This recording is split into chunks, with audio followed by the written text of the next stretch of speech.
Siz кайсыл энелердин катарындасыз? Энелер бала тарбиясында 3 тайпага бөлүнөт.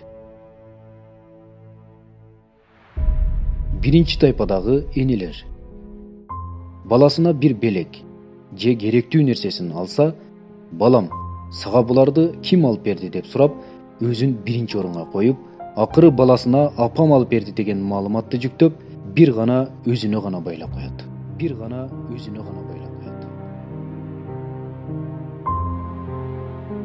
Ал эми экинчи тайпадагы энелер баласына бир нерсе алса, тагыраагы белек алып берсе, баласына буларды мен алдым. Бирок атаң иштеп акча таап келип, бардык нерселерди алып беришимди айтты дейт. Баласын өзүнө да, атасына да байлайт. Ал эми үчүнчү тайпадагы энелер баласына бир нерселерди алып берсе, балам, бул нерселерди мен алган болсом да, атаң акчасын иштеп тапкан болсо да, негизинен баарын Аллах сага алып беришимди каалады. Тагдырыңа мына ушул нерселер жазылган экен. Аллах бизге берип насип кылгандыктан биз сага алып берип атабыз.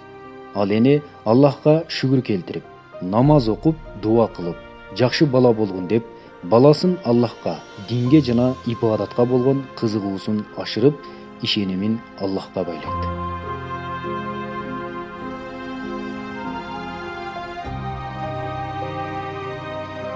Эми тагыраак айта кетсек, биринчи тайпадагы тарбиячы. Бул жөн гана мээримдүү эне.